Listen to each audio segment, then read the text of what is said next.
I had this image of me where I was burned, like you could picture a blackened body, and the cracks that were red showing through as it was just there. And I just thought, it's only one more step until I'm dead or I'm not. I just disappear, I'm not here anymore. Women don't talk about having any kind of an addiction to sex or pornography. It's always seen as a man's addiction. And I thought, well, then there must be something wrong with me.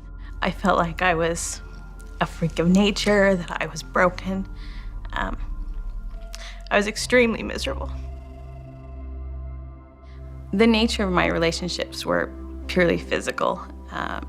No emotional intimacy. I always felt alone, and they never really lasted very long.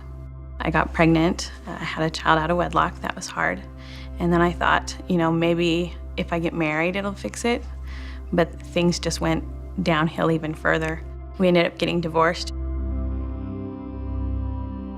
I was so miserable and so unhappy in my addictions and the way my life had gone. I really didn't think there was any help.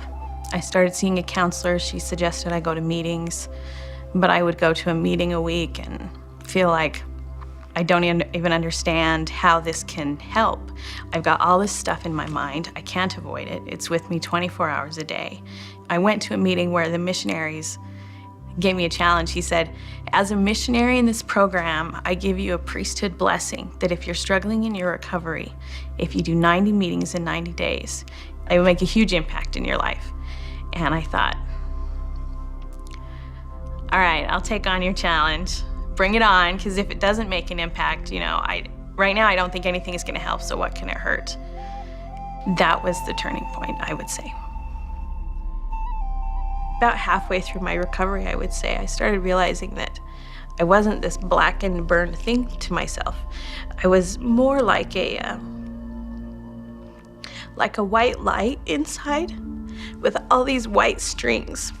And right now they were tangled. They were a mess. But as I worked through the program, I felt like they were just straightening. They were just going back to the way they should be. And so I felt more like a daughter of God that just had been confused and was now coming back.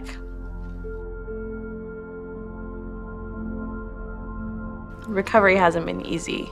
It's taken me several years. There's certainly been relapses. I wish that my recovery could be a perfect slate that, once I make the commitment, I never go back. But I do have, almost 2 years recovery under my belt, and I am so grateful for every moment of that. I had read the story in the Bible about the woman who has an issue of blood, and she goes to physicians and never gets cured, never gets healed, and then just the realization that she just has to touch the hem of the Savior's robe and she would be healed. And she does. And immediately she is healed. This hemorrhage that's inside of her is completely healed. And the Savior looks at her and says, "Thy faith hath made thee whole." And I guess I had the realization then that that's what I had. That's what I feel like, is I have this hemorrhage inside of me.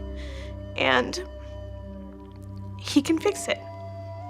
When the scriptures talk about how man is that they might have joy, for years I just thought, yeah, but that's after this life. But it's not. Life is vastly different than it was for the first 35 years of my life. And I think for the first time I'm experiencing joy.